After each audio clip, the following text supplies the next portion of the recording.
What's up, everybody? Welcome back to another Fall Obsession podcast episode. My name is Sam Thrash. I'm your host over here at Fall Obsession Podcast. Thanks for tuning in. This week, I have our Fall Obsession Western Regional Staff Coordinator, Tim Berges, joining me again on our podcast as my guest. Tim got to go on a safari here very recently. This is a story fresh on his mind, luckily for us, and gets to come on the show and share that experience with us. This is a trip that has been many years in the making for him.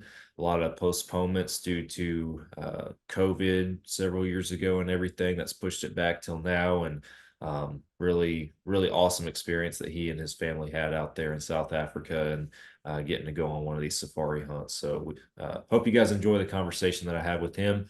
Before we go there, though, Hoot Camo is a podcast partner. We started rocking Hoot gear last year in 2023, actually on a hunt. The first time I wore it was on a hunt with Tim up in Colorado. Flatland deer country is the video on YouTube, but the Hoot Camo, the gear is phenomenal, extremely durable. The pattern is very versatile and just multifunctional as far as the environments that it benefits from. And I recommend you guys go check it out, hootcamo.com, see what they got. Place an order, even if it's just for some of their fishing wear, everyday casual wear, whatever they got. And when you place that order, if you use the code FallObsession15, that's going to save you some money at checkout. So hootcamo.com. The Outdoor Call Radio app is a podcast partner. Outdoors Dan from Respect the Game TV, he created an app that you can download on any device where you can stream hunting shows and podcasts on a loop every single day. You will catch Fall Obsession podcasts playing on that loop on Mondays, which is the same day as our new publications, as well as tons of other hunting shows and podcasts that we all know and love. So go download the Outdoor Call Radio app today. It is free. You can start streaming immediately. And be sure you follow Outdoors Dan on social media. He does a couple of different live radio show broadcasts at a local Midwestern radio station. And even if you're not local to that station, you can catch those live broadcasts shared on his Facebook feed. So the Outdoor Call Radio app and Outdoors Dan, go check them out. Elite Archery is a podcast partner. Been shooting an Elite for several seasons now, and I'm continually impressed by this bow and the technology that it holds. Technology in the archery industry is constantly changing too. So if you haven't shot an Elite ever or in a long time, I recommend that you go to your local dealer and take the Elite Shootability Challenge and compare it to other brands and see what you think. That's the only way that you're going to know if you like the bow. So check out Elite Archery and go take the Elite Shootability Challenge. Last but not least, Ridge Rock Hunt Company is another podcast partner. Derek Eves over there in Mississippi, he books hunts with vetted outfitters across the country. So if you're looking for that next adventure, that possibly that once in a lifetime hunt that you want to book, give Derek a call. He'll work with you on all the details and find something that works for you. Ridge Rock Hunt Company, go check them out. Finally, thank you guys again for listening to another Fall Obsession podcast. Whatever podcast platform you're listening on, please be sure that you guys like, follow, subscribe, all that good stuff. Turn those notifications on if that's an option so you get notified every time we drop a new episode. We publish new podcast episodes weekly. Hit up the major social media platforms. We post daily on those. And head on over to our website, fallobsession.com, where all of our content streams through, and see what we got going on over there. All right, guys, we're heading over to the episode now. Thanks for listening. You are tuned in to another Fall Obsession podcast. Oh, you got her, dude. She's down. Let's go. Dude, I just shot a deer of a lifetime. Freaking smoked him. One with nature, and if you're a believer, one with God. Definitely gets your heart pumping. Boy, you are in trouble. Fall Obsession Podcast. What's up, everybody? Welcome back. Another Fall Obsession podcast episode. I'm Sam, bringing you guys into another Monday morning episode. With me this week, our guest is our Fall Obsession Western Regional Coordinator from Colorado, Tim Berges. Welcome back to the show, man. It's good to be back. Yeah. We I don't know, have we podcasted since 170, since episode 170 when we talked about your buck? Yeah, we did spring. We did draw stuff. That's I don't right. remember We which did. one, but it's probably like in the 81. Yeah, I was gonna. 180s, I'm 190s. gonna look it up. I wasn't prepared coming out of the gate for our listeners, but Tim has been on our show multiple times before. Yeah, 177. You're our Colorado resident expert and very well versed in the draw application stuff out there. So even though that season has come and gone, if you guys are ever looking for information year to year on Colorado and points over there, Tim's the guy to talk to, and we have plenty of articles and podcasts and stuff on our pages and our YouTube during the spring, early spring, to help you guys with that. But then my favorite episodes that we recorded with you were in camp last year up there in Colorado, mule deer camp, whitetail camp, deer country. And that's 166, 167, 170 if anybody wants to go listen to those. But some awesome podcast episodes. So, but yeah, always good to have you on the show. Yeah, those were pretty great. One thing to note on Colorado, the second draw is coming up in about 2.5 weeks. So there you go. If you are looking at Colorado and you already have a license, that's a good option. If you don't waste your time, because it's super kid focused. So you're just going to waste your money. Yeah. So we recorded one podcast that we had with you that was much longer time frame ago in the history of our show. I just pulled it up, episode 58. It's called Planning Your Safari, and that was where you came on and shared with us a lot of not just your personal experiences with that, but just a lot of information for folks that might be interested in doing something like that. But for this episode this week, we're talking about an experience you had again, another opportunity to go out there and go down to South Africa and hunt and experience everything that had to offer. So, man, I'll let you set the stage for us and tell us how it all came about. Yeah. So like what's crazy is this one has been in the works since probably about the time of that podcast, or not much after.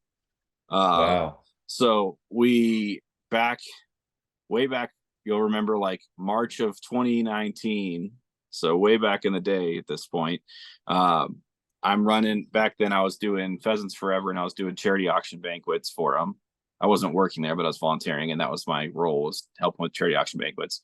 And I got a safari donated for 8 people, 4 hunters, 4 guests, at the time, with News On is the name of the company.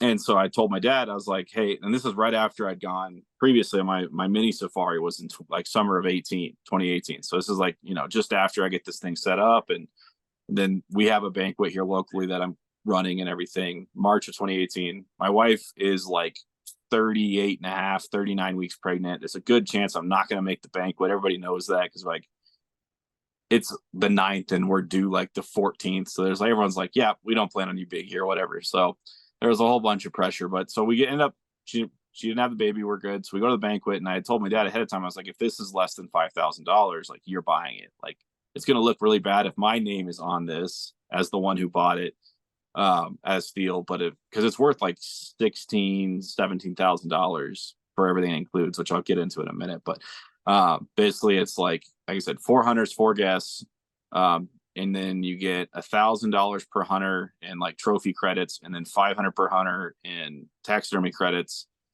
You get 10% off your shipping and your like dip and ship, which is like the pre-packing before it gets shipped.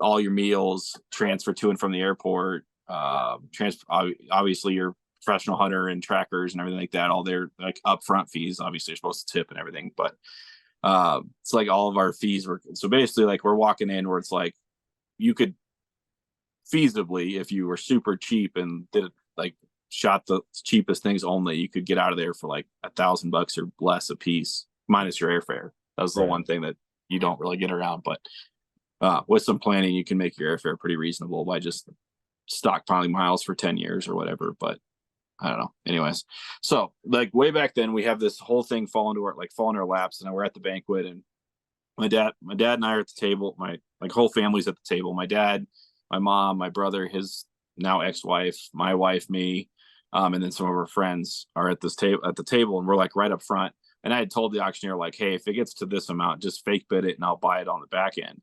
Well, he didn't necessarily agree with the amount that I said, but so he faked bid it at a little higher than I was planning on. But I still looked at Dad and I was like, you were putting your sign up. So I reach across the table and grab his bidder number and throw it up. Didn't even give me the chance didn't even give him the chance to tell me no. And they go, okay. And then we sell it. We buy it for $1,100. And like I said, it's worth like 17,000.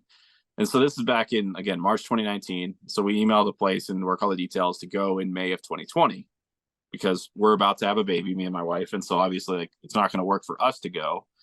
And so we're like, okay, we'll just go, a year from now, year and a half from now, or year and 2 months from now, whatever. And then, everything happens. And then, we have that awesome staff hunt in December of 2019, to give you an idea of how really long time ago this was. Yeah. In the I look fall back at obsession life, like this.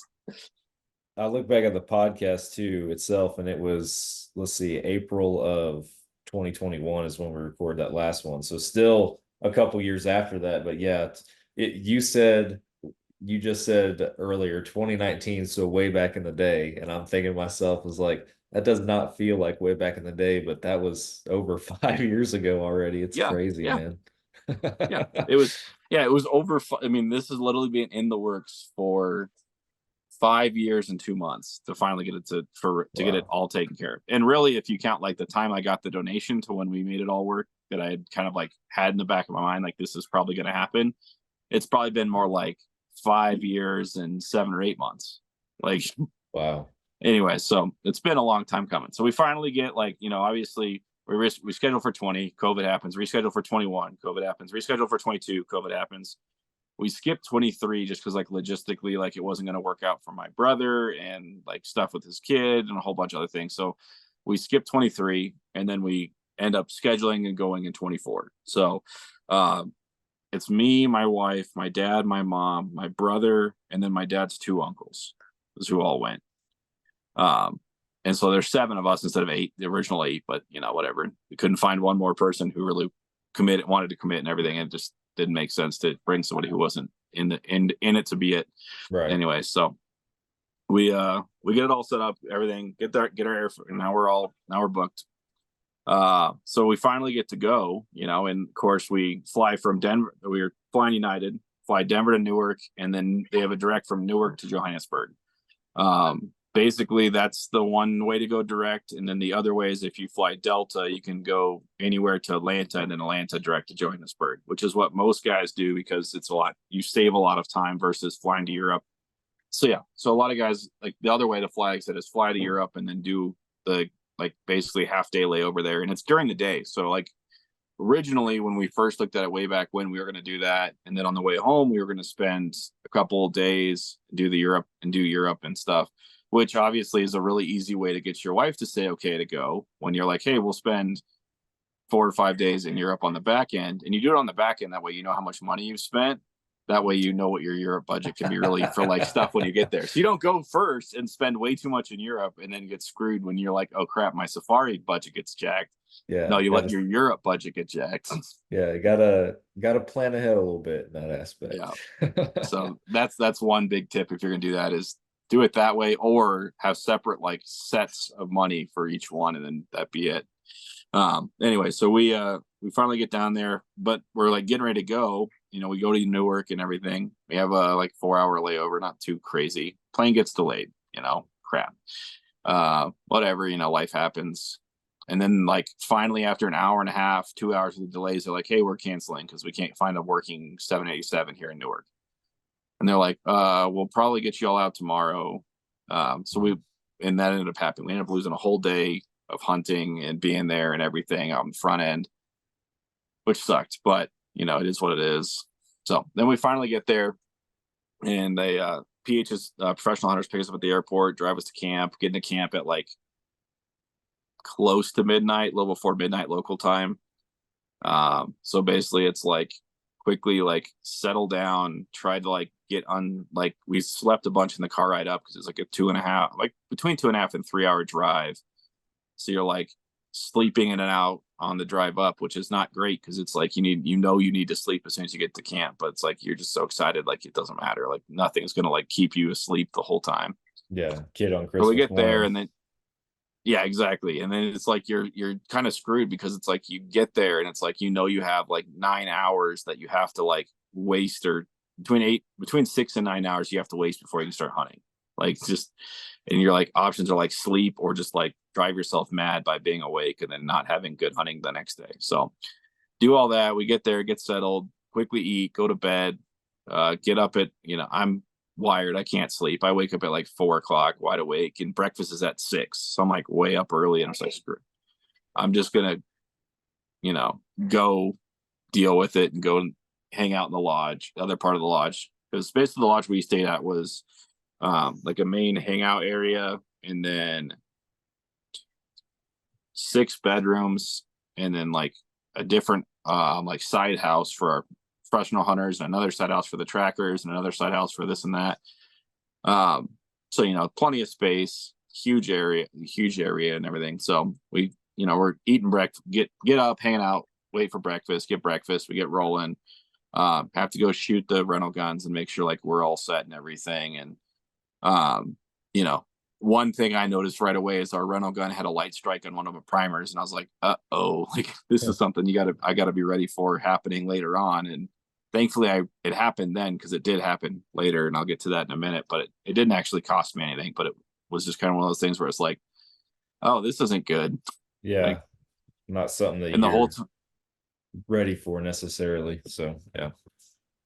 No, and when you're like when you're borrowing equipment, you're always like questioning like everything about it. Right, And it's exactly. like, and it's not like a knock on them, like it's it is what they have. And over there, like getting guns and everything is a whole different, way harder process than here. So it's not like you have like, you can just go to the store and buy like 500 new ones like we can. Like there's a whole process to it, and it's a mess, and even as an outfitter and everything. So you kind of get what you get, and you have to make those things work. So like, everything they've got's been used heavily, and you can tell. But I mean, it's good, but it's also like there's an issue there. Yeah, it's the price you pay for not having to transport your own firearm all that way and through all that jazz and that kind of thing. So Yeah, and like I said, since we got kicked off in Newark, I'm really, really happy I didn't bring a gun, because I wouldn't have been able to leave the airport legally that's with that. true.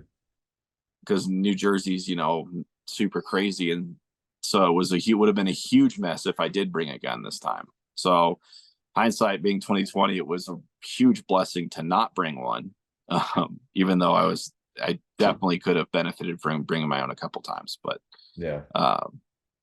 next time I probably will. But I will also probably fly Delta, because then I don't have to worry about if something happens in the plane. We'll be in Atlanta instead, because it's just logistically it's easier Yeah. if something goes wrong from that perspective. Yeah, absolutely. So for you going into this, did you already have your mind set on certain animals that you wanted to pursue, or were you gonna get down there and kind of see what, So, I mean, I had made a list. I probably made let's be real, I made like 15 lists, but and so we had made several, and like my dad originally didn't really give us like say what he was willing to pay for it. So I was kind of like, I made a list based on like what I could afford.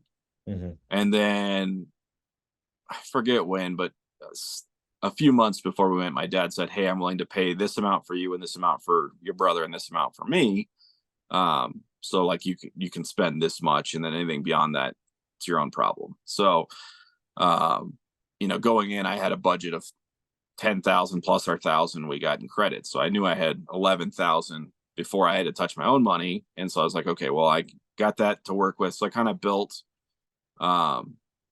lists with that in mind at that point. And it's basically just so the outfitter, one, knows what camp to put you in, because they have multiple camps based on like what animals are present. And also like, it's kind of just like, what do you want to see? Which my list was pretty ridiculous, to be honest, because I'd been on a safari before, and I had seen certain animals that were just amazing. Like one that I put on there's a Klipspringer. This thing a big one weighs like 28, 30 pounds. They're the size of a small cat. Like they're like this big. I mean, if Wow. you shoot them, you full mount these things, and they take up the size of like 3 hats on a wall. Like they're tiny. Your turkey fan on the wall, the mount would be like take up the same amount of space as that. Like they're small, like full mount. If you do a head only, it's like it take up just the center plaque of that turkey fan, or a shoulder mount, excuse me. But yeah, so like they're just tiny, and that was my number one. And so that like I could tell like on the car ride from the air. So that's one thing we talked about on the car ride from the airport to the lodge was we talked to their PH because obviously like he drove us. So about like he asked some questions of me very directly of like, why is your list ridiculous? Because it was like the first one where he was like, what the heck's going on? I also put on their red hartebeest, which are these I think they're amazingly cool, but most people just don't like them because they're kind of ugly. But they're these red antelope with these horns that go up and then they angle back at the top, but like this, not like most of them curve. These are like very like basically a 90-degree cut, and then they have like a tiny hook on the top end, and they look super weird, and they're like bright fire red coats, and they're just, I think they're beautiful, but like most people just think they're ugly and stupid, and their face is weird, and they're just proportionally look dumb. And they're kind of I mean, they're not like insanely expensive, but they're like $2,500-ish. And then the clip springer's like almost $2,000 for this thing that's just tiny, and like the shot opportunities on it are super hard, super long range, and you're like it's not a general first animal. So neither of these. So once those two were on the list, the PH was already like, what the heck's going on? And then my list got a little more traditional from there with like a Neala and a few other things. And what was funny though is I had taken what was always has been my true number one off of the list because my brother put it as his number one, and my dad had kind of told us like, hey, I don't really want any doubles, and that was a Sable, which we'll get into that in a minute. But is just a funny thing happened with that on day 2 of hunting. But anyway, so yeah, I had a list, and then on the way up, like I said, we talked to PH, and my wife actually asked him like, hey, what do you guys have that's like really big? And he goes, we have one spot with just some insanely huge Eland. And Eland, like I didn't really have it on my list. One, because they're kind of pricey, and two, they're just huge. I mean, they're like bigger than your car. Like they're like they're just monsters.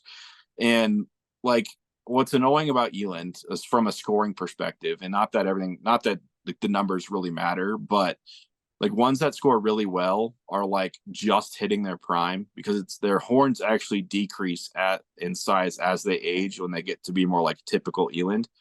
So like ones that'll score really well traditionally, like by like the numbers, will be yellow, like skin, like a yellow color, and have like literally just be hitting their prime bulls.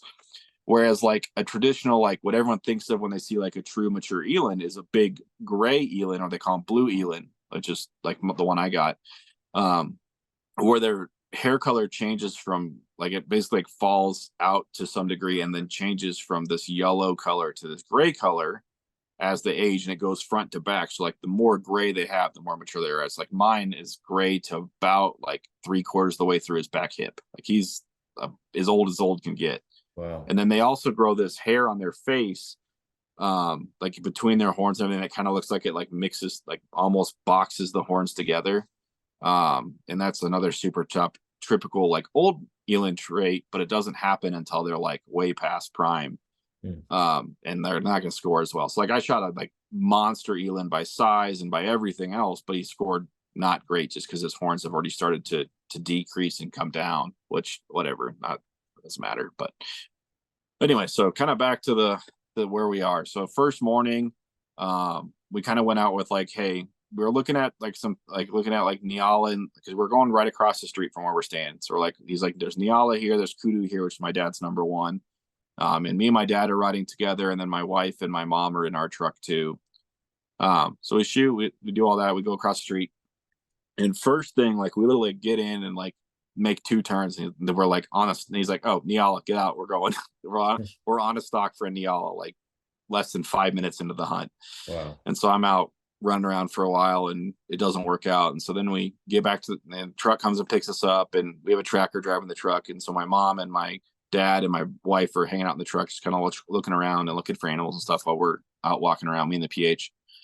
And then like 200 yards down the road, they bump my dad and the PH bump a pretty big kudu. So dad and him are out the truck right away, and they're running around for a while and, you know, doing this and that. And so like we do that for a while, and they come back, they didn't get that one.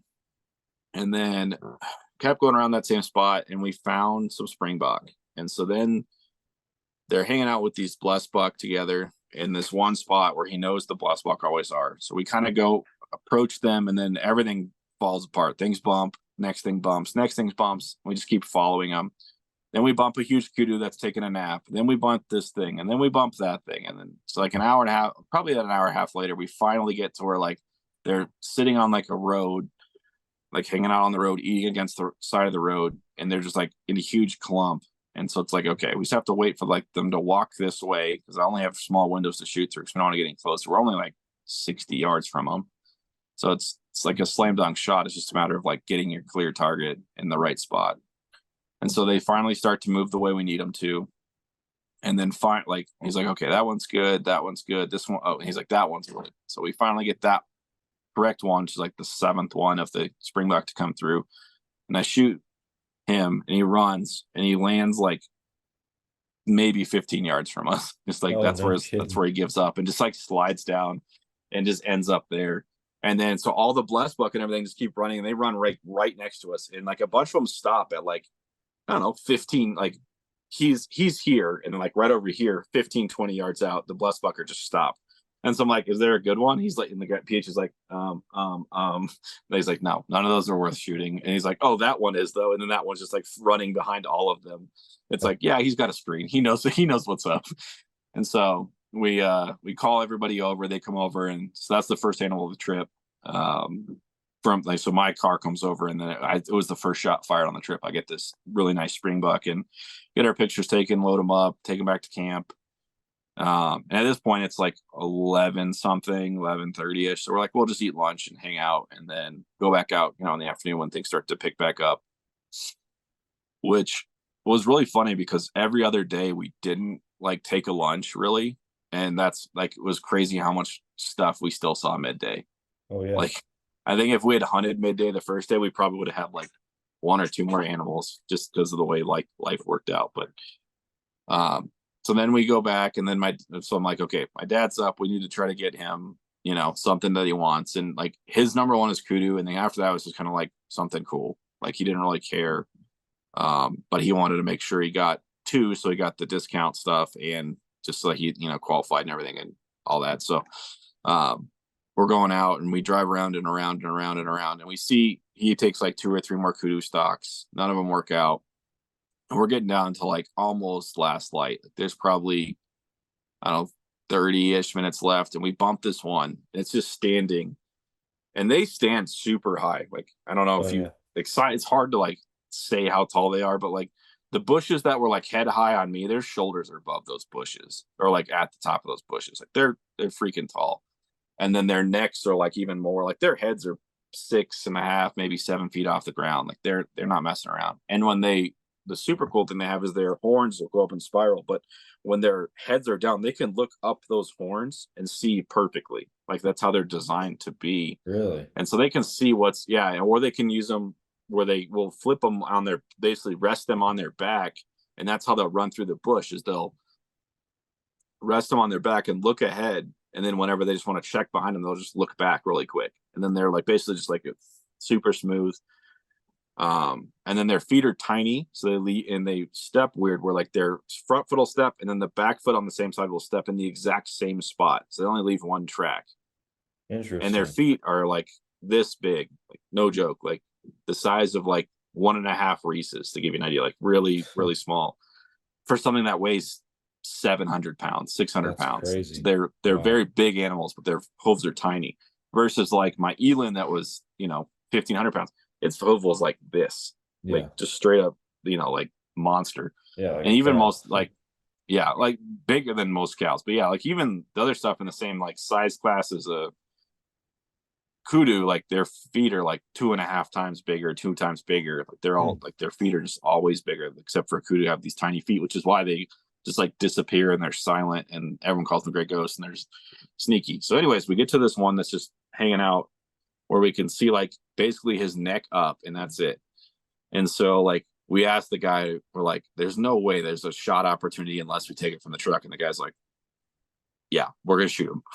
And so my dad gets up on the front, and then we're in this, Ford Ranger with custom safari back to it. I should have taken some better pictures of it, but I didn't. But anyway, so we're out. He's up on the top where there's like a kind of like a semi bench, but it's definitely meant for shooting from on a limited basis, not necessarily first shots, but follow ups. If you're chasing animals or whatever. But anyway, so he's up on that, gets set, and he's like struggling to get set because like there's like a cooler at his feet, like in his way. And so finally we get him set good, and he shoots. And my dad's like, one thing he was super worried about coming to this trip was like he's got shakes coming on. It's just something that runs in our family, and he's not the best rifle shot. Like it's just something he's always struggled with. So he shoots, puts it through the neck. It's good enough, but it's not perfect. Like it's one of those like neck shots where it's like the animal goes down, it hit the spine. It's going to be lethal, but it's not like instant.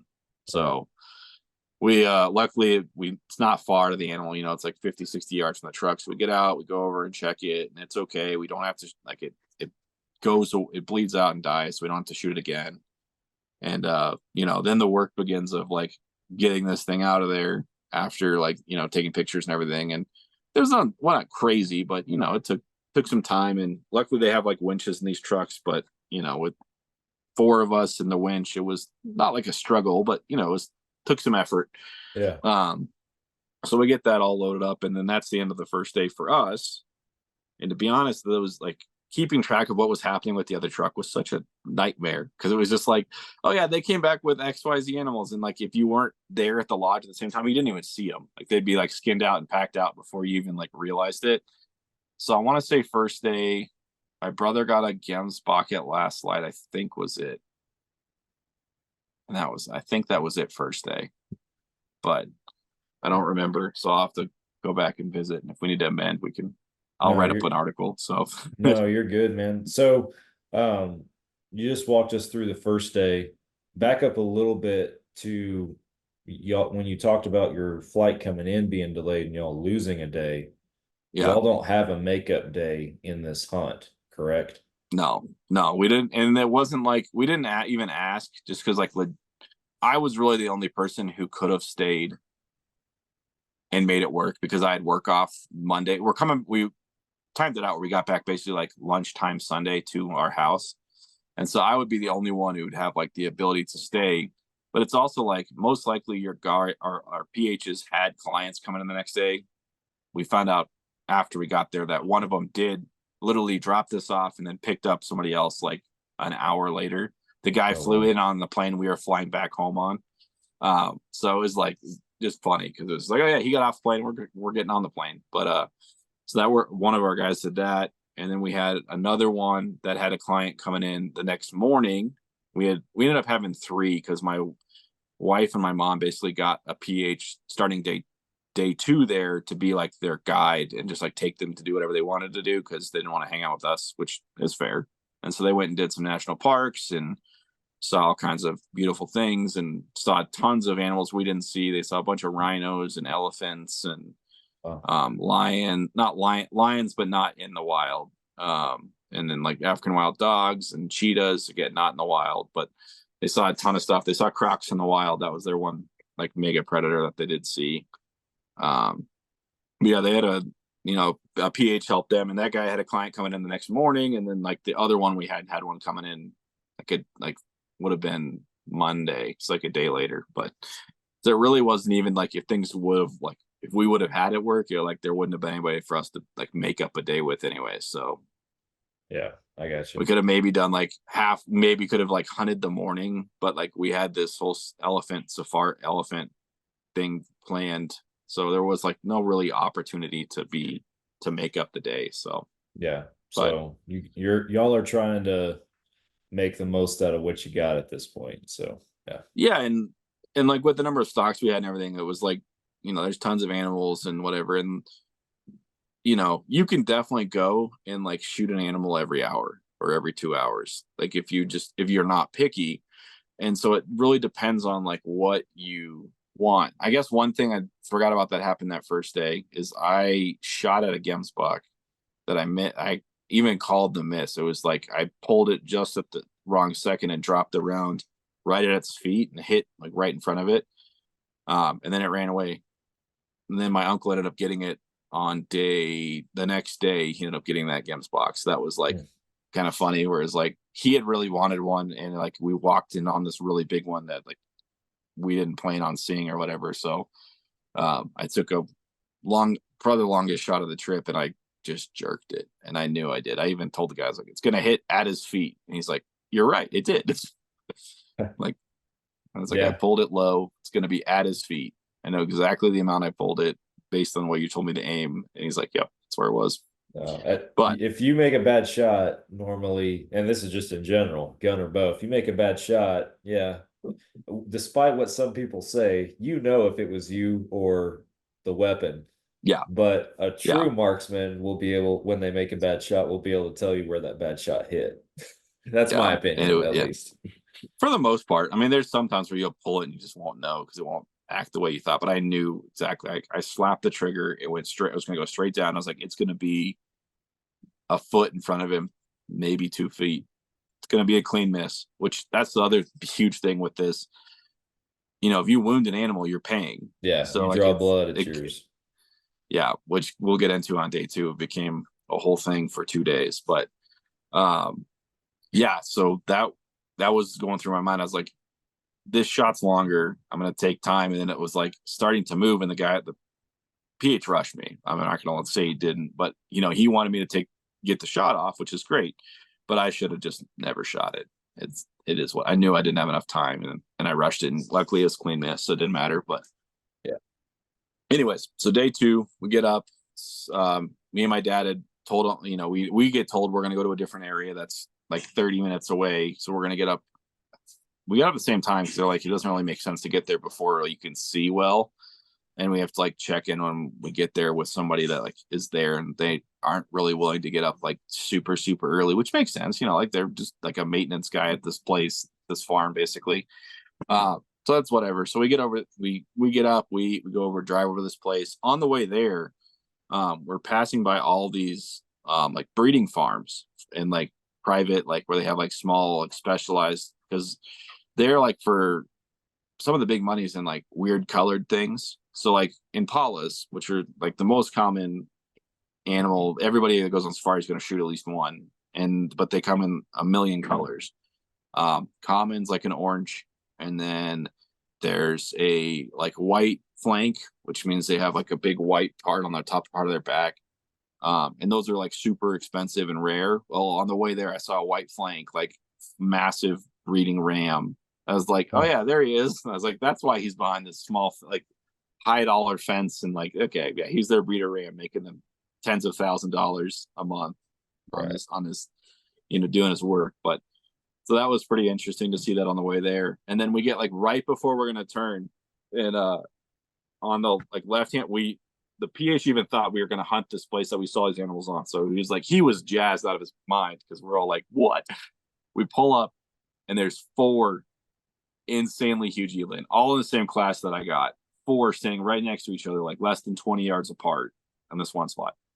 Right next to them, like within 100 yards, is a monster, way bigger than a monster waterbuck, like world, like absolute trophy class waterbuck. Go like another 500 yards, like the next, there's like a row of trees, probably 500 years later, and then there's more open field, and there's like a 40-inch Cape buffalo, which is like 40 inches, like getting to like big. 42 is like the cutoff for like actually big, but like easily like judged going by at like 40 miles an hour that is at least 40 inches, like no questions about it. Yeah, there's like a monster Cape buffalo. And then like we pull up to go in the gate, and there's 2 roan, which is like they look like sables, but they're white instead of black, on the right hand side. So we go up to the gate, we go use the key, and he's like, oh, this isn't the right place, we're actually across the street. And we're all like, oh. So we all have this like sinking feel, like, dang, we just saw all the stuff. We like, eland was the whole reason we were going over to this spot, because they're supposedly monster eland. And then there's also tons of good Cape buffalo. So it's like the whole reason we were like, not that we knew we was going to shoot a Cape buffalo, we wanted to see some. So like, eland are right there. Waterbuck was on my dad's list as like his number 2, and that was like by far the best one, like on any of the properties that they had seen in like months. And so it was like everything's right there, and it was like, oh, we have to go across the street to go somewhere else. And it, whatever, it's no big deal. So we go, and on the property we end up going on like stuff that I'm looking for. Like it's the only place that we had been so far this red hartebeest. So that was like dialed in what I'm looking for. And my dad's kind of like, well, whatever we see that's cool, I'll shoot. He's Waterbuck's probably is like number 2 unofficially, but like he'd shoot something else too. And so we look around for a while, and my dad's like, we've seen just a ton of just monster huge Impala, and then a ton of monster huge blue wildebeest. And like blue wildebeest is probably the most, one of them like top 4, like you think safari, you think blue wildebeest, like just like iconic. They look that's it's Africa. They're an African animal that speaks all to it. And like we keep seeing this one group of like 7 with like 3 like gold class SCI gold class shooter bulls, just like monsters. And so we finally get this group like kind of cut off at like 100 yards. And so my dad's like, okay, he's finally like, I'm down. Like this is what I want. And so he gets out and goes and stalks and everything. And like I'm back in the truck, and we're like maybe 150 yards from where he's at, and I'm kind of watching, but I can't really see him because they're around a bend, and can't see the animals because they're around a bend in the road. And so he shoots, and like I can tell by the PH's body language, she's like, "Oh crap!" right away. And one thing about blue wildebeest, their nickname is the poor man's buffalo, because they'll like run and not die if you hit them poorly, just like Cape buffalo do. And you'll spend like tons of time chasing after them. So like I can tell right away, like this isn't good. And so him and my dad go after him, and the tracker and I like start going a different way to look for him. And then the tracker and him and the PH join up, and then they're like running full speed. And he gets and then like my dad gives permission for the PH to shoot it, and he takes a shot with his rifle, like iron sights at like 200 yards at a full sprint and misses. And then all this happens. They track them, and we bring the truck around, and like 5 miles later, this thing is still like at a full sprint. Holy and they've cow. tracked him for like 2 hours at this point. And and me and my dad are like dead. And the really ridiculous parts, my dad steps on this, like there's these things, these spiny bushes, tree things. You step on them and they'll go through your boot. Yeah. Like nothing. They'll go through your tire. They'll go through your, like, you name it. And my dad got 2 of them in his shoes. So he had to like stop, take his boot off. And like, we had to like mess with this thing for like 20, 30 minutes to get it out of his shoe. And like, while the PH and the tracker are running around after this wildebeest and whatever. And so at that point, we're like, hey, we just got to find this guy. Like, unfortunately, this is the rest of the day hunting. Like, he's just looking for this wildebeest for the end of time. And so we spent some more time tracking it. And then, we kind of eat lunch on the truck and keep driving and looking, and they keep tracking it. And me and my dad are like moving the truck for them and like setting up like wherever they think it'll run to, and like road blocking, and, trying to like shoot it if it runs at us. And so like there's 2 guns out now. And it's like a whole mess of like, we got to make sure we shoot the right one, and hit it on the left-hand side. So every time we look at every time we see a wildebeest, we're like, we got to stop, look left. And it's like, if it's looking the wrong way, you have to like yell at it and whatever you can do to get it to turn. So that's like our morning. So finally at like 2:00, the guide's like, we've gone 9 miles and this thing is still at a full sprint. We bumped 35 Cape buffalo in this watering hole, trying to follow it back this way, and it didn't care. Like it's fine. It's running with its group. Is like, unfortunately, got to pay, but if we find it again, we'll shoot it again and go from there. And so we're like, okay. So my dad's like, yeah, we might as well let Tim try to hunt some afternoon. And my dad's just like, totally, he just like wrecked. All his confidence gone. That's hard, man. That's hard. All of his confidence gone. And it's like, it's not like that expensive at an animal, but it's an animal, and like it's a whole thing of like everything about it. So and then the one other part, at least at this place, and it's probably everywhere because it's a South Africa tax thing, it's not a like company thing, is they charge you a 15% tax for every animal you don't export. So you're not only paying for the animal, but you're also paying 15% on top of that as a tax. Interesting.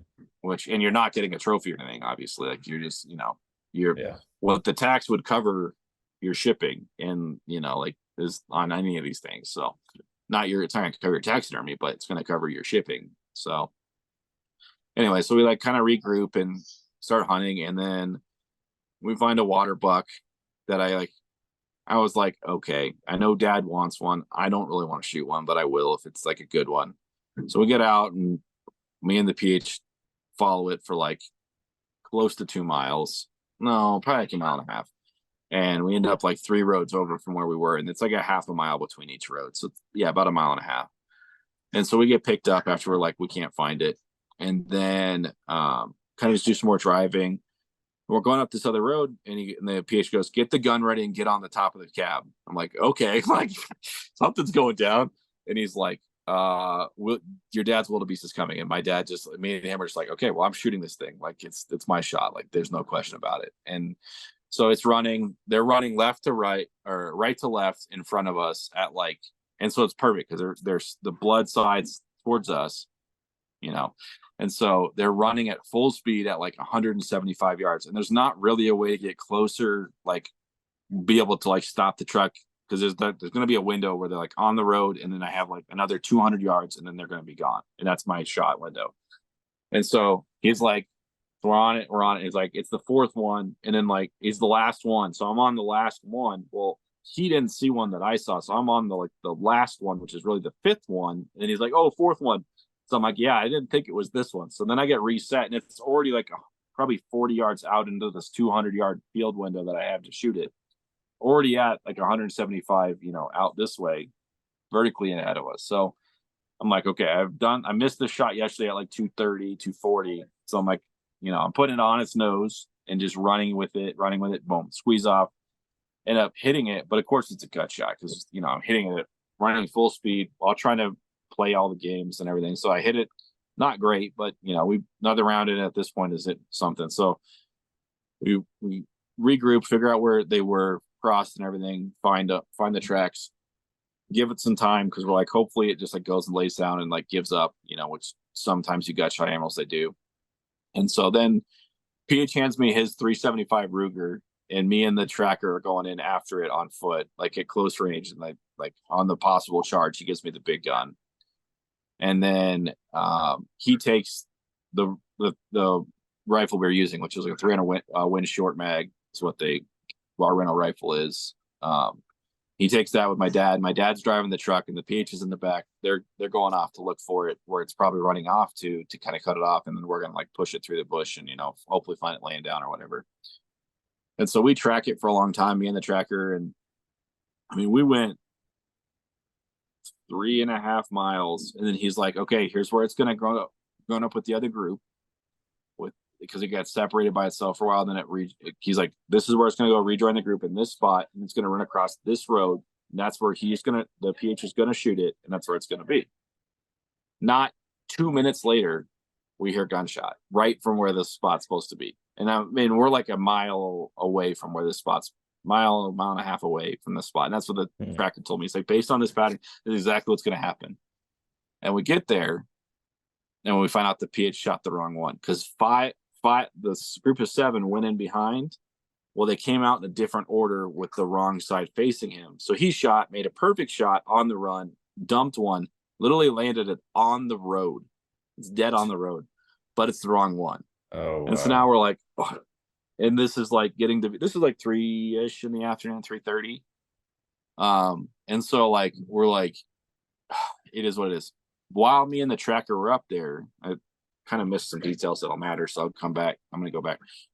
Well, like right after the first time we shot it, and we're driving around, kind of like to the first spot where me and my dad were gonna block. Me and him see this right as we're pulling up, and there's all of us in the truck still. There's this huge Sable that's just like walking behind us.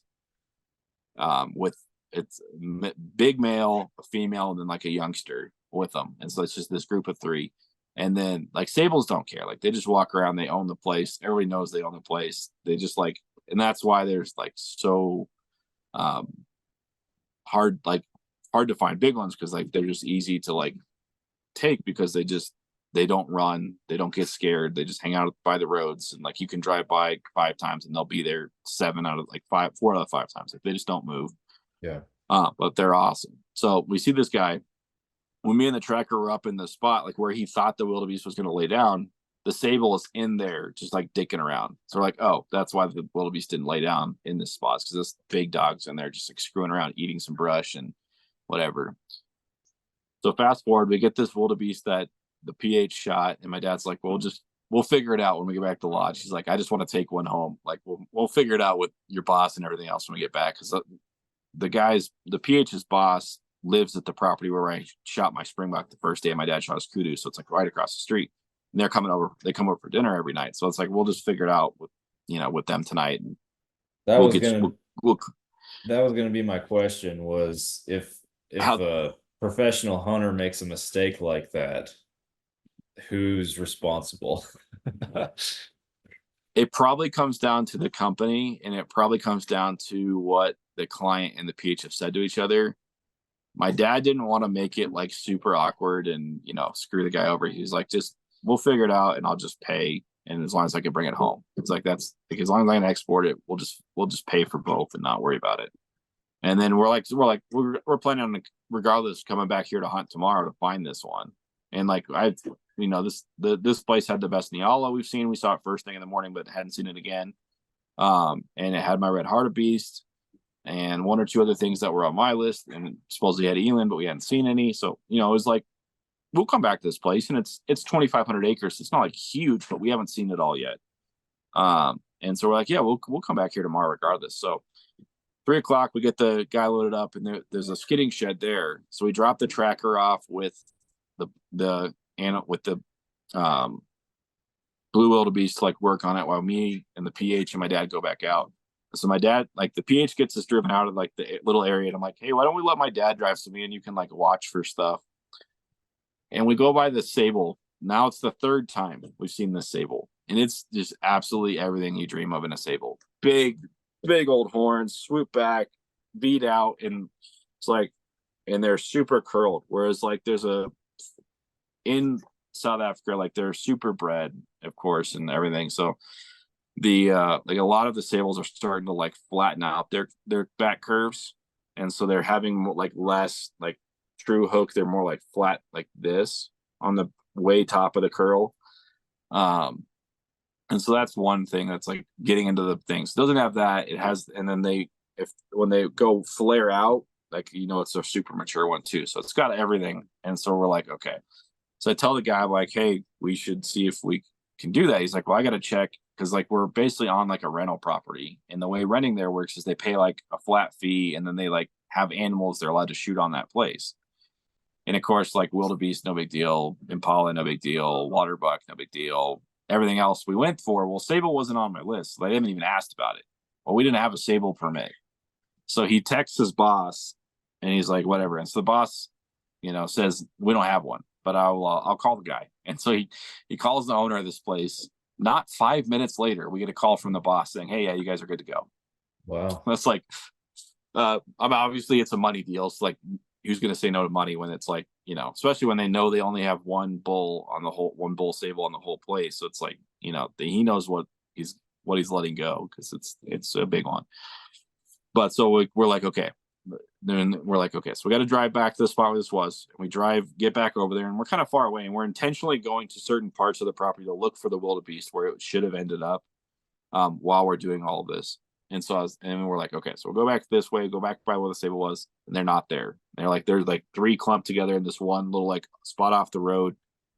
It would have been like a 20-yard shot from the truck, like literally just right off the road. It would have been, we would have dragged them for 5 seconds and had them out of there. So at that point, we're like, okay, well, so we get to the end of the road, and there's a split. It's like, we can go, and there's literally just enough light to see one side or the other. And I'm like, we can go right, and we may see them, or we can go left, and it's more likely we'll see the wildebeest, but we still may see them. And I'm like, we're going to go left, because I'd rather find this wildebeest than find this Sable, to be honest, personally. And I even told the PH that I was like, this is what matters to me. Like, finding this wildebeest is way more important than finding this Sable. I was like, but if this just like falls into place, this falls into place. And so we go, and my dad's like, had told me like, hey, no doubles, and Sables are expensive. Like, they're the most expensive animal that we shot on the trip by a good margin, like over $2,000 more than everything else individually. So like, they're not cheap.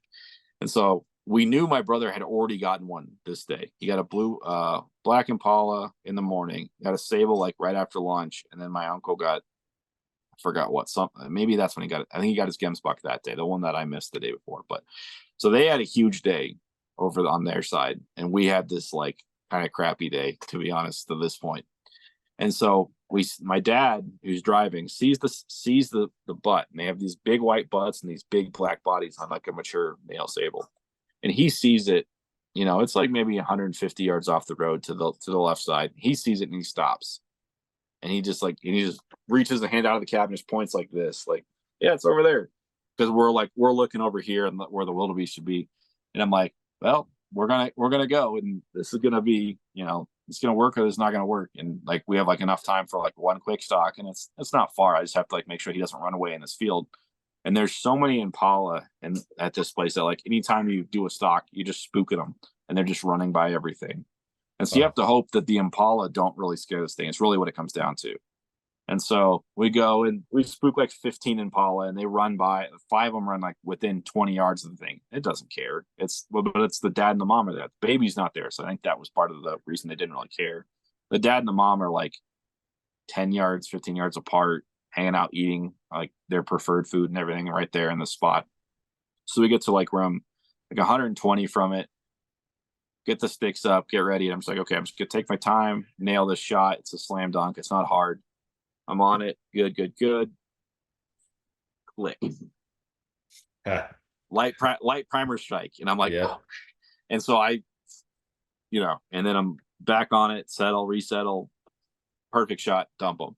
And I'm like, light primer strike. And the PH just couldn't believe it. He's like, we had a light primer strike and we still got the animal, which was like craziness. But it was just like, the time for it to happen was then, not any other time. Any other shot I would have had this trip could have been really, really bad. This was the one time where it like could have gotten away with, like, it didn't cause issues. So it was great that it happened this time, but it was like, that's 2 in 2 days. So I'm like, I don't trust this gun, just to be really honest at this point. Like, I'm like, I figured out how it shoots for me, and that's great. But I also know like light primer strikes are something way outside of my control. That's the gun at that point. That's not me. That's not, that's the gun. So anyways, I shoot the Sable, perfect shot right through the heart, dump it, or like right above the heart, double lung, top of the double lung.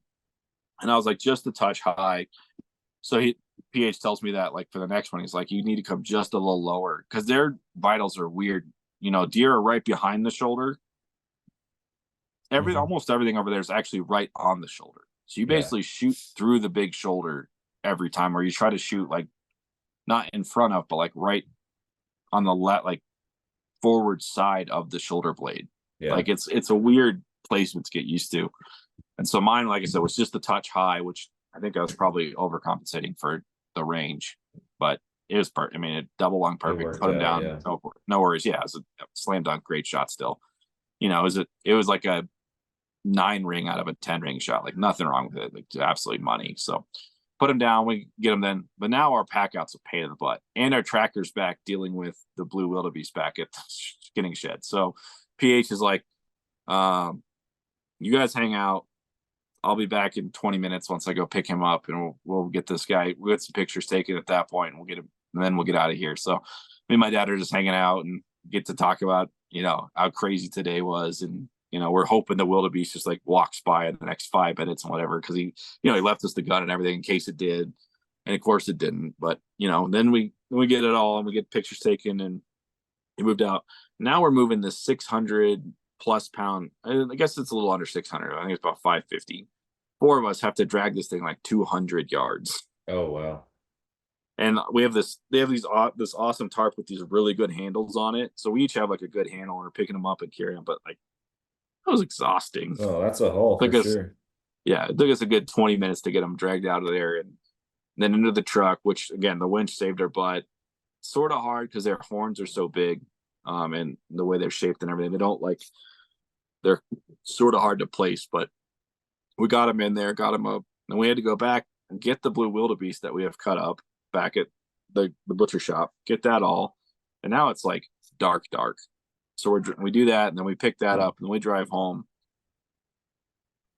And to be honest, if I forget if it was this night, no, it was the next night that we saw all the stuff on the way home. So I'll save that. But so at this point, we're like, cool. I was like, telling the PH, like, we're gonna be back here tomorrow. We're gonna find that wildebeest and we're gonna clean that up, and then we'll do something else in the afternoon. I was like, hopefully we can hunt across the street. And he's like, yeah, I'll make the call. We'll see if we can hunt across the street tomorrow. So we get back to the lodge and we find out, we can go back there in the morning, whatever. And then we find out, yes, we can hunt across the street in the afternoon for day 3.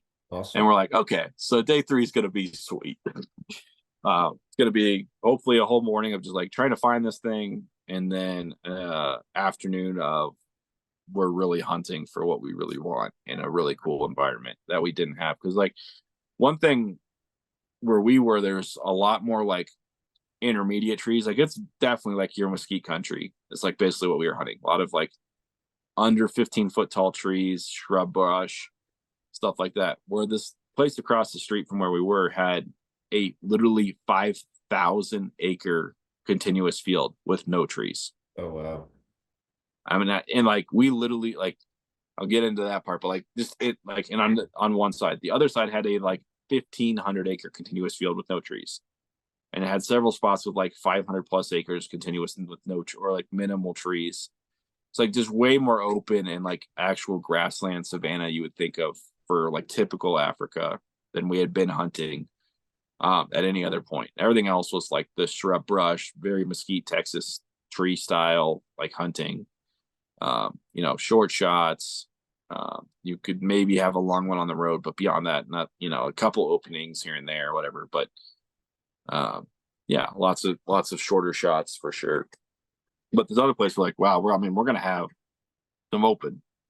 But okay, so we get back, we have dinner, pack, get everything. So the next morning we get up breakfast, get up early, and then we're like, we had gone this other way home because the tracker's like, hey, it's faster to drive the other way. I don't know why you took that long way this morning. He's like, I want to go to bed. Let's take the quick way. And he was right. It was like 15 minutes faster. So we drive that way on the way there in the morning. And we saw quite a few things. We saw a bunch of Waterbuck cows in one field. I forget, it's probably some Neala cows and a few other things, but a few more animals we hadn't seen yet at that point. We hadn't seen any Waterbuck cows, and they look a lot like mule deer, like especially this, like the not like immature ones, but like the young mature ones look exactly like mule deer does. Is like, I was like, whoa, that's that's from home. And he's like, no, it's not. I'm like, yeah, I mean, like spot on, perfect, like a mule deer doe. So very similar size, maybe slightly bigger, but like very similar look.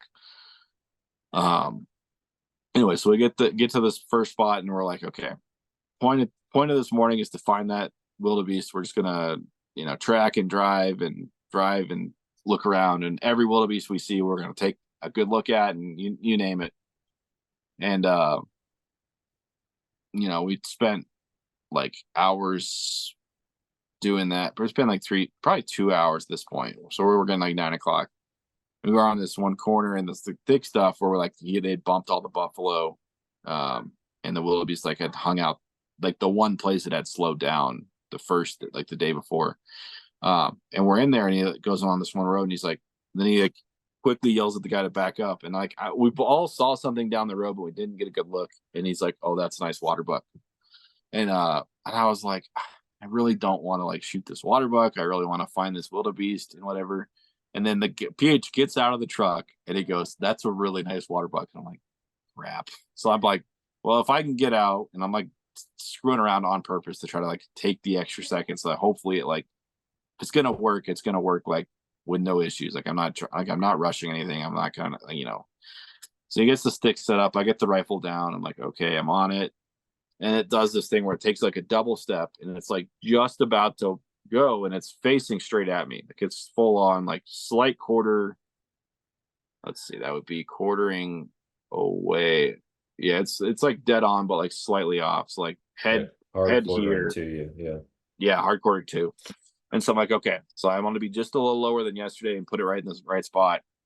And I'm like, okay, on safety off, squeeze. And I'm taking my time. I'm like, if this thing's gonna run, I don't want to miss it. Like, don't want to shoot. I don't want to like arrest it. So I'm like, whatever. So I get the shot off, and absolutely you can just tell like I just dumped him. And so it runs into the bush, and we're like, okay, we'll give him 2 minutes or 3 minutes walk, and then we'll walk over there and go find him. And we walk, and at first we're tracking a little bit, and their waterbucks have so much like thick hair, like way more hair than almost everything else over there, where they don't bleed like bears. Like here, like bears, Right. how their quotes are so big that like you don't see any blood. Like unless you just absolutely like hit them in the head or something, like, you're not gonna see any blood. And so we're like, okay, we just have to follow the track, and then hopefully it's land somewhere where we can find it. And we go, and 20 yards in, I'm getting a little nervous, just kind of like, okay, we haven't seen some tracks, but they seem to be running pretty hard. We haven't seen any blood, which I knew we wouldn't, but I was also still kind of like, okay, whatever. Get 40 yards in, I'm getting a little more nervous. And then like 2 yards later, the tracker looks up and goes, "It's right there, lay it down." It's like 20 yards from us. I'm like, oh, thank goodness. So we all figure out getting over there, because you have to like watch where you walk so you don't get thorns through your shoes or get smacked in the face. We're walking through really thick stuff at this point. The canopy level's at like 5 feet off the ground, 4 feet off the ground, and it's like, jungle thick in this spot where we're walking through. So we're like, you got to be low and a little more careful, and that you definitely don't want to bump anything, because you don't have time. And like buffalo wise, like the gun we have is just not even adequate to even like scare a buffalo like noise wise. So we got a suppressor on it. So it's like not even loud. It's like you don't even have that to like hopefully help you. But so we get up to it and get him pulled out. Then really nice waterbuck. It's actually the one we saw the day before that I like went after and didn't end up getting. So we're almost positive. But he's got the nice typical swoops on him, and nice waterbuck. Yeah. And then so we get him, pictures loaded up, get rolling. Same thing. We're like, okay, wildebeest time. Like we just we've got like another, it's like 10 o'clock at this point. So we dropped the tracker off. Yeah, I get the tracker. Oh no, we just all went and took care of it super fast so we could all go back out, because we're like, we need the tracker for finding the wildebeest. So we go back, they cut it up as quick as we can. We're like, my dad like help every way we can, which is like nothing. They're like, oh yeah, you can just like sit over here. And we're like, what can we do? Like anything we could do at this point, like to help. We're like, do you need us to like run stuff? You need sharpen knives? Like you tell us, like, well, and they're like, just don't get in our way. Like we're, you let somebody who does this for a living, like cuts up, an animal every day for their whole life. Like you just stay out of their way and let them do the work. Which is like, it's amazing to watch someone that like that level of skill too. You watch a good butcher do like butcher an animal, like it's an art form to a point, especially like if they're caped. Like we got all of ours caped for shoulder mounts, but they were knocking them out in like 20 minutes. Yeah, like it's crazy how fast they can do that stuff. Yeah, we had this guy, and he's not like the biggest animal. He probably weighed like 400, maybe 450, maybe not quite that big. I don't really know, because they're shorter but they're stockier than a lot of stuff. So like they're not very tall. Like on the antelope chart, they're like probably middle or below middle of the height range, but they're probably in like the upper 2/3 in the weight range. So like they don't really fit with everything else is the other thing about them. Like they're not stereotypical Africa. Right. Like you look at them, you're like, okay. Anyway, so we get him butchered up, get him in the freezer, get him in the cooler over there. And so we're like, okay. We know we have we set a ton of timers. So we're like, we have to be across the road at 2 o'clock to meet a guy to be able to hunt that other place. And they're like, if you're 5 minutes late, the guy's an asshole and won't let you hunt. And so we're like, okay, we absolutely are not going to miss this opportunity, because we know it's across the street. So we're like, okay, we got 2.5 hours to look, and we go everywhere we possibly can in 2.5 hours, and tons on foot, tons running around. We do tons of driving around. Can't find the wildebeest. We find the group he's with, and there's one less. The 7 he was with is now 6. Yeah. And we're like, we run into him a second time. It's still 6. And we're like, where did they leave him behind at? And then we find like one spot where there's a bunch of vultures flying around. So like, yep, hopefully that's it. And we run over there, and nothing. There's nothing there. And then of course, like that's the one. Then we see a giraffe, which is the big giraffes are amazing. And this is the first time they've seen giraffe on that property. So it's like really cool from that perspective. Like that was the first time they had seen giraffe there. And it was like a young female, but still it's like, they hadn't seen any at all there ever. And so it's always cool when you just like all the different animals you see. Like it, last night I forgot one thing happened the day before. They have out these troughs kind of by that like the house where all the Cape buffalo come and feed. They have like an insane. I mean, we drove up and there were 60 like females and calves, Cape up and young males just eating. Tons of Cape buffalo eating, and it's just stuff that you like dream about seeing that we're seeing every 5 minutes, and whatever. Yeah. And the other really cool thing we saw that afternoon, that like right before we left, is called a Tembezi, and it's an antelope. So this will derail us a minute, but I gotta tell the whole thing so it makes sense. Certain ones can interbreed, and one like a Tembezi can breed with a red Hartebeest and or a Blessbuck, and so they all have like a redder coat. But a Tembezis are super rare. They're the fastest antelope in all of Africa. They're about red Hartebeest size, slightly less, but they're like not like jet black, but they have like a more black red to them, and their butts are pretty red or pretty black. And they're super rare. And we saw like the one, and he's like, and it was a female, but it was like the one around. And he's like, take a picture. That's like and we didn't get a good picture, but he's like, that's the one we'll see this trip, if that. He's like, this is a 1 in a million animal to see. Wow. So that was super cool. And then so we have that happen. Like, well, that's like minutes before we like decide, okay, it's time to pack up and drive to where we're gonna eat lunch right on this side of the road. And then 150 we're gonna drive across because we don't want to sit in the sun forever. And then once the guy opens the gate, we'll go and do everything there. So we drive up, we eat our lunch and everything, and drive across the road. And one thing that's really funny is my dad's a super picky eater, and so like half the stuff we would eat for like half for lunch, he would just like get like just not have any wanting to eat. But this day we had, I don't remember exactly what they were, but he was just doing work on them. Like it was the one lunch he like absolutely loved and ate a ton of. But anyways, so we get across the road, and then like the guy that's there is like, okay, you're gonna ride, I'm gonna ride with you guys so I can help kind of guide and also make sure you're not gonna like mess up the place. And he's just like a hired hand, so we're like, okay, whatever. So he goes and parks his truck, and as soon as he gets in, our PH tells him like, we're looking for big Eland, like that's all we care about, we don't want anything else. He's like, big Eland. He's like, okay. And so first thing we do is we go like forward 200 yards, turn right, and not like 100 yards down the road. He's like right over there. And then we're like, oh yeah, that'll work. So we get out of the truck and try to like get a better look. Like we can see the body is like big. It's not the one I got. I'll just wreck the story a little bit, but it's because it's hard to like do this part without it. But so it's more yellow than the one I got. So it's not perfect in that regard as a big Eland, but it's like body wise, it's like, I mean, it's taking up the whole scope. Wow. At like 150 yards. But like there's trees and it's not clear, and then it runs. We're like, okay, well, there's big Eland here. We never got a good look at its horns. We just knew it was like body wise, it was like basically everything it asked for, except it's not totally blue. And so we're like, well, we know this guy's here. And the Eland run for a long time, which is crazy because they're so huge. They love running and they love jumping, and they'll jump the 8-foot fences like they're nothing.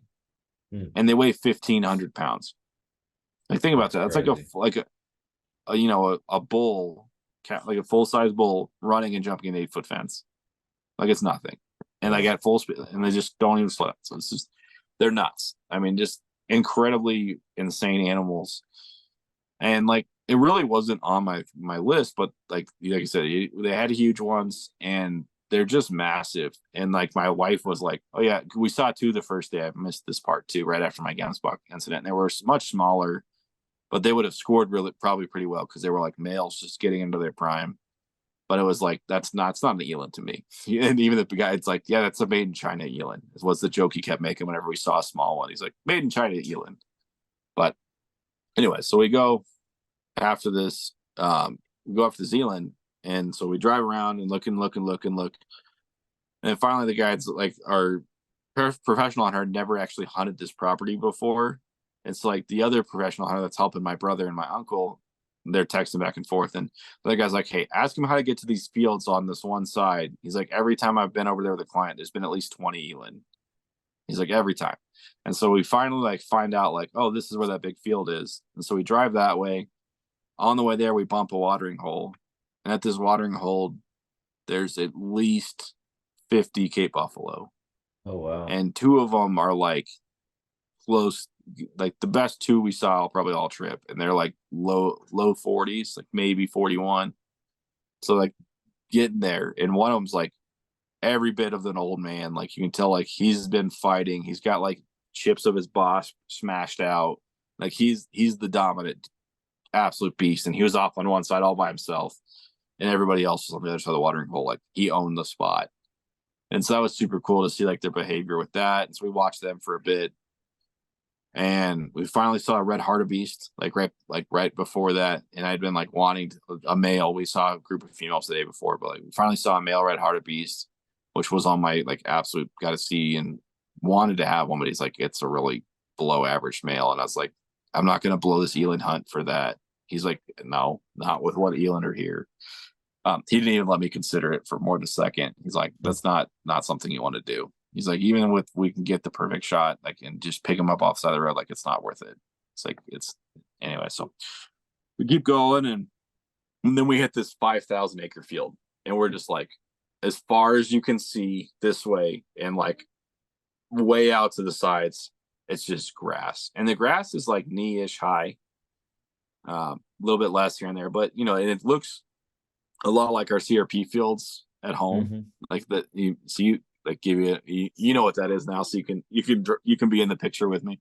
Yeah. So we're driving along, and they have these roads that go all through them, and like there's ones that go straight across, and they have ones that go sideways through, and they're like you can drive through them if you need to.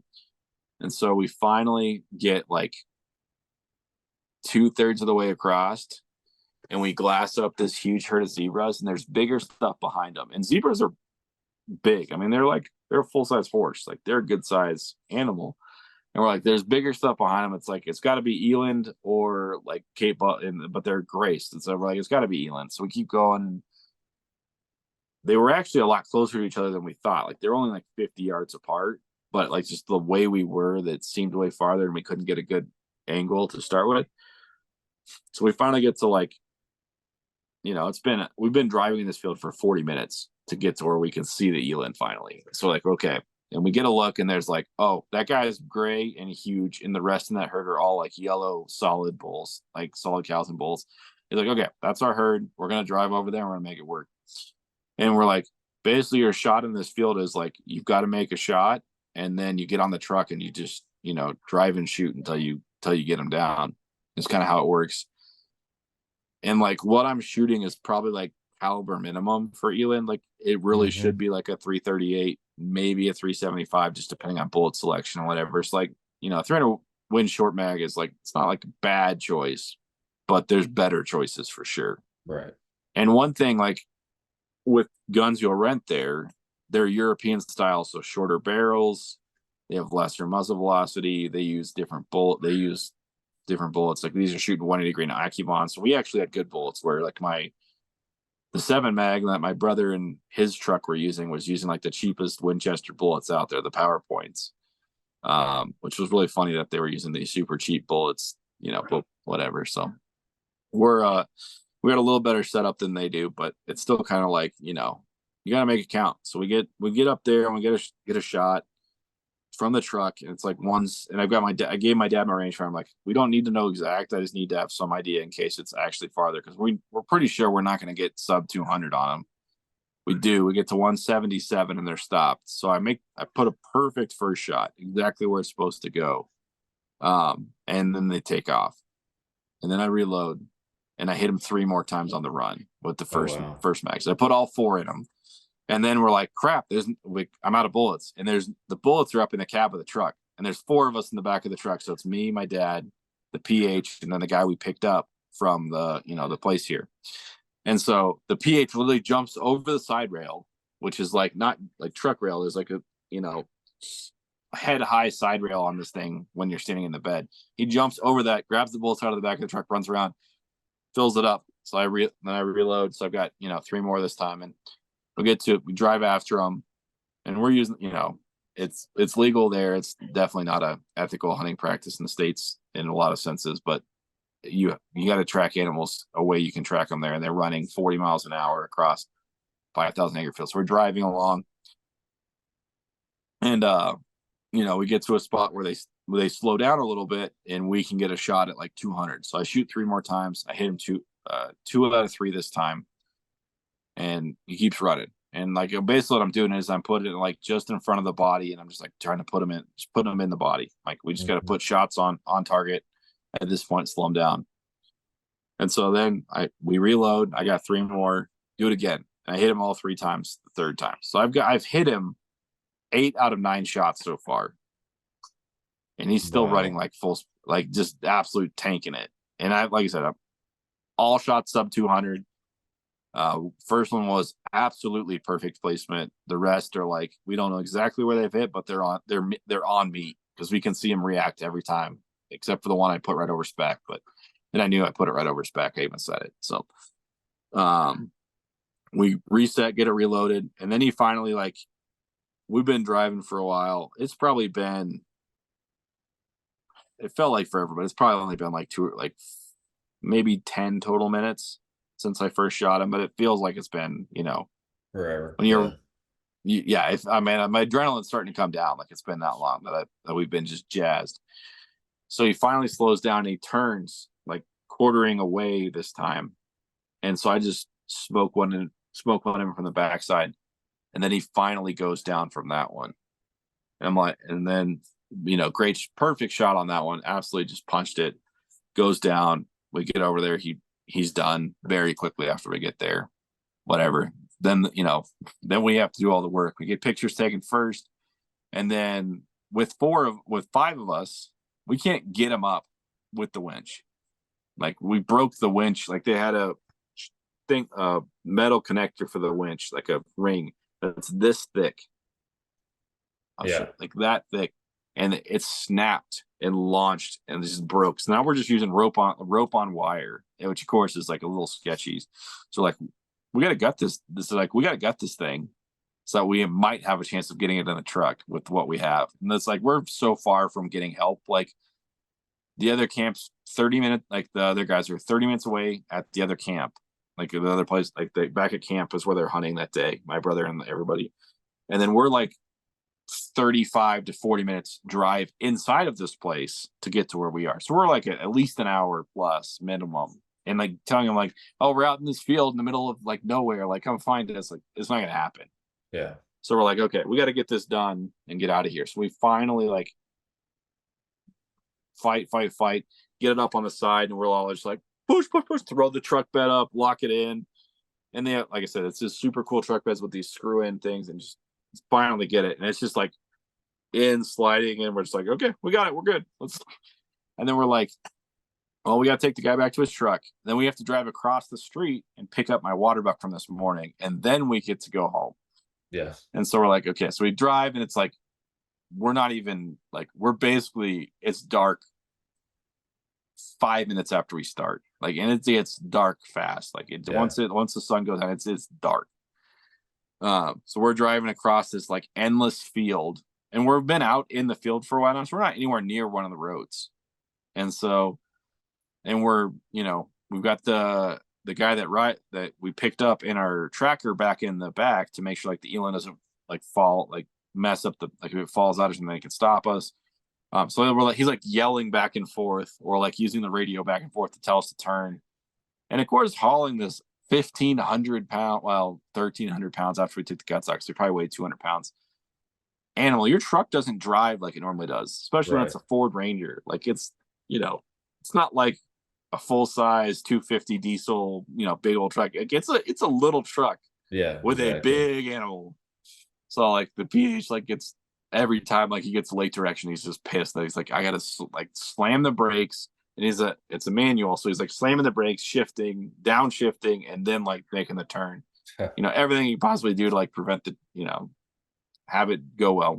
Not too many issues, but you can tell he's just like frustrated by it. And so we get the guy, we get all the way back to where the guy's truck is, drop him off, and then we go back to meets us down at the road, and we get out of there. Then it's like okay, drive across the street, go pick up our Waterbuck. And when we're driving into the park, like where the house and the cooler and everything is at there's just a mini, like a baby civet, which is these little, they kind of look like, it's basically a raccoon, but they're much bigger than raccoons. They're probably like the size of, they're like a big coyote, maybe even a like small wolf. Like they're big, but their coat's a lot like raccoons. So it's black and white with dots and whatever. But there's a baby one just like laying in the middle of the road, and those are super rare. So it's like, oh, cool, like that, or like that's cool to see. So that was like our, supposed to be our rare thing for the night, like that we would see. Yeah. Then we pick everything up, load up, get out of there, driving back. Then on the main road, on the road home, we see a Jeanette, which is another small predator, also super rare. It's like, and then we see a jackal, which is their version of coyotes, except they're like super small foxes. He's like, oh, yeah, it's coyote. I'm like, no, that's like a small red fox or a small gray fox. It might have been like halfway into knee high, like this tiny thing. And I was like, that thing is tiny. That ain't no coyote. But anyway, he's like, yeah, I was like, that one full grown. He's like, pretty dang close. I'm like, thing's tiny. So anyways, we get back to camp. And then, we're like, they're waiting on us to get back. And it's like 8 o'clock. Well, not like late, but like it's getting late for like, dinner, and then after dinner, hanging out and everything. And so we get back and everybody wants to come see it really quick. So we do that. Everyone comes, looks out and looks at the Eland, and then we go eat dinner and whatever. And then we're like, we're like, well, can we go back tomorrow to look for the wildebeest? And then we find out like the place we've been hunting where the wildebeest thing happened, that guy actually has like family friends coming in, so he's not letting anybody hunt that, like basically that's Friday through like Monday. And so we're like, okay, well, I guess not. And so and then at that point, like me and my brother are both over budget, like pretty substantially at this point. And my dad's like, you can tell he's okay with it, but he's like, yeah, we're gonna take it easy tomorrow and probably like not hunt much or whatever. Yeah, like he's like, if we found that, like going to find the wildebeest is one thing because it would like save him money relatively, if we found it or whatever, it'd save him the tax, but we'd pay the taxidermy, so it'd be one of those things where it's like it's not really costing you that much money, but it's not like, so it's kind of like, yeah, well, whatever. And so of course the guy that lives across the street, the boss, is like, trying to talk to me and he's like trying to talk everybody into like, oh, what do you want tomorrow? I'll cut you a deal, blah, blah, blah, wheeling a deal in.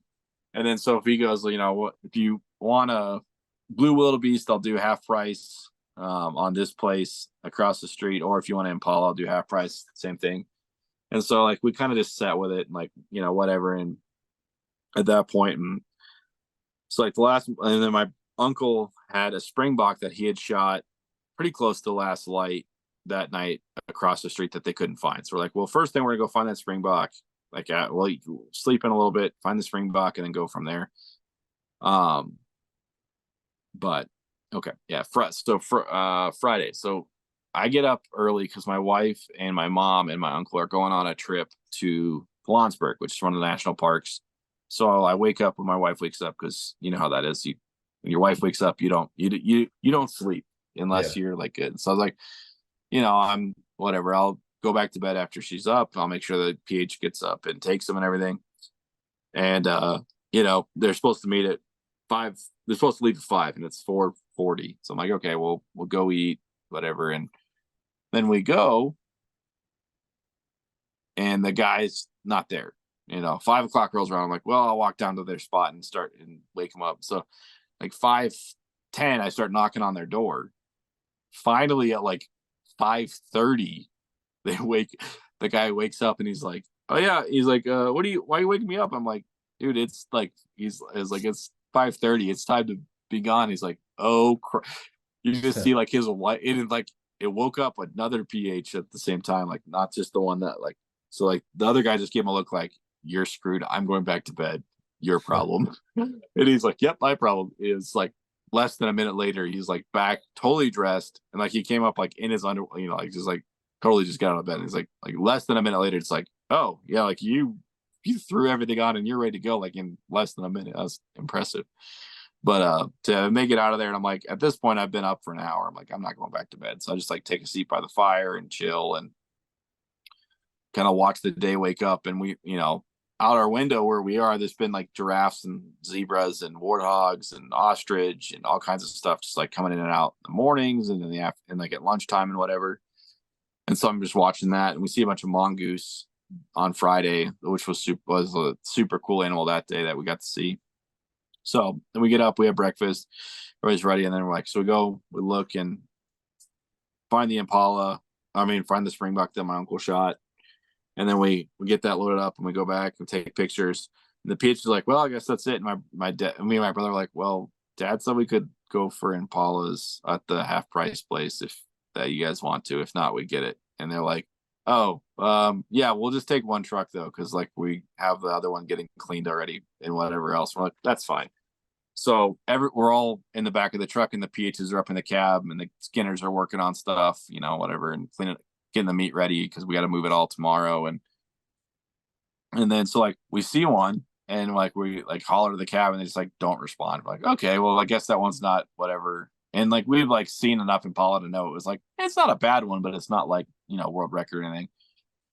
And I have not like the best Impala of all time, but I have like basically the cutoff for them is about 23 inches for when they start to be like really good. So it's be like a 160-inch whitetail. And so mine is 23 and eighth by 22 and a half. So it's, it's like a 160 whitetail. Very typical. It's a nice, everything about it's nice. And it's, it's a good Impala. So like, that's kind of like the bar I'm shooting for. Like I'll shoot one that or bigger, but my uncle also really wants a skin. So I'm like, well, I'll shoot a little one and I'll just Euro mount it and I'll give him a full skin because that's what he really wants. And his cape from his springbuck, since it sat overnight, a bunch of jackals ate the ass out of it. And so the cape is like halfway, like they can't do a back hide, a back hide mount for like rug. So he's like, well, I'll get a rug. That's what he's, so we're like, okay, that'll work. But we keep going, and like we yell at him again, and this time like the PH finally, like my PH finally gets out. It's like, oh, I didn't even see those. I'm like, well, you missed the last two we've seen. He's like, well, I better climb up in the back. So he climbs up back with us, and then we get around to one edge, and there's one that I see run across the road, and nobody else sees it. And they get out, and then we turn, and there's three standing over on this side, and I'm like, Kyle, you could shoot the first one because I already have one, or whatever. And so he sets up and he shoots this one. And we get over there and they're like, are you kidding me? And it's by far the biggest Impala that's on this property. Like, wow. It's just like, it's bigger than, and we end up measuring it. It ends up being bigger than the one I took previously. Wow. So it was just like hilarious of like, oh yeah, you give us the half price off. Like we just absolutely get like the best of the, possible ones. That's awesome. So we get pictures loaded up, drive out of there, go back to the lodge, and like basically that afternoon we kind of just like hung out and watched animals and took it easy, let the PHs have the afternoon off and like do like less work. They still had stuff they had to do, but like they each got a short nap in, whatever. And then big barbecue that night, super awesome dinner. They made a whole kudu, like the whole fillet tenderloin, the whole thing all at once, with the grill, all over the fire and everything. Super good. So I was gonna ask you too, as far as like the meat and what all happens to that. Because I know that with stories like this or safaris, you always have a group of people, right, that would critique and look at it not just as an adventure and the experience that it is outside, in a completely different world than what you have here in the United States, but look at it as trophy hunting. But what happens to the meat? How does all that work? So part of it depends where you go. So definitely, like, if that matters to you, ask before you book, because there's some, in South Africa, not like us, they have meat market for every animal out there. Like you can buy, you name it, over the counter. Like that's the way their meat market works. They regularly eat kudu, sable, springbok, eland, you name it. That's what they eat. They don't usually eat that much beef. Some people do, but like beef is less common than the other things. Pork is more common than like warthog and that kind of stuff, but like traditionally, like you eat game animals. So keep that in mind. Like there is that. So like basically the place where we went, some of it they keep obviously to like feed us. Like we ate, my favorite thing we ate meat wise was we had eland, basically like chicken fried steak style. Oh, that was good. That was incredible.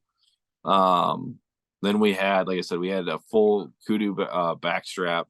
That was amazing. And they do it a little differently. They age theirs for 7 days before they, cut them up and everything. So we didn't eat any of our own animals. Like we ate stuff that people had shot previous weeks.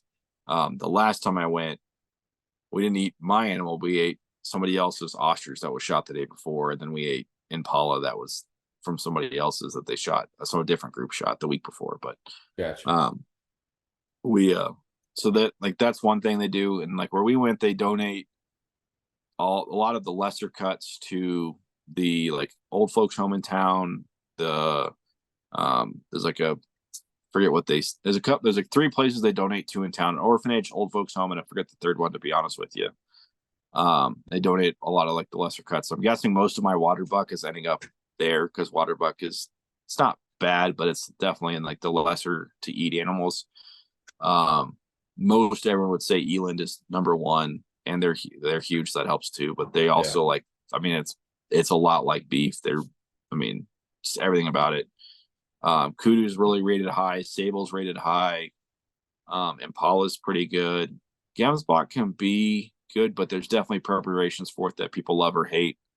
Springbok is another one where it's all going to good causes, and it's a small percentage. Like the lesser meats are going there. Then they sell all of their ground scraps. They sell cheap to like the locals that are like they're like around them. But the nicer cuts they sell on premium meat market. So like, I gotcha. So I'm guessing like most of my eland, at least like the steaks and roast, that thing's on premium meat market.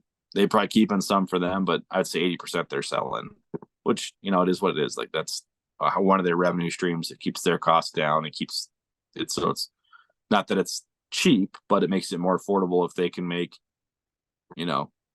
$500 or $1,000 or $2,000 an animal. That's that much less you have to pay, because otherwise you'd be paying that.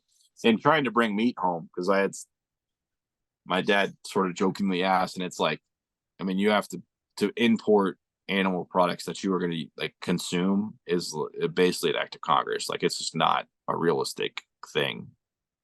Right. Unless you know somebody and are going to pay tens of thousands of dollars for import permits and inspections and time, and you could buy whole cows for less than it would cost you to bring home a single steak. Yeah, exactly. So it's just not a fruitful endeavor to do that. But so like I said, we got to eat a ton of stuff that we had that, well, not necessarily our animals, but from previous camps and whatever. And then forgot where I was going, to be honest. Oh, the last day. So Saturday, like, is our checkout day. So we get up, we go, go basically first thing we do is go check on all of our trophies at the dip and ship place. They check all our hides, they check all our mounts, they scan everything in, we sign our paperwork, get all of our, like legal stuff crossed and permits signed and everything. Then we go pay our bill, which was really kind of funny. So, like exchange rate's nuts. So it's just funny to see like a huge number, and it's not that huge just because it's like 20 times. The exchange rate was like 19-ish to 1. Yeah. So, 20 times higher than you're actually paying. And then it's like, what's it actually running through as? And it's funny to look how it looks and how that all goes. And then from there, we went and did this elephant experience, which was beyond amazing and definitely my wife's highlight. And if anybody goes to South Africa, needs to be on your list to do.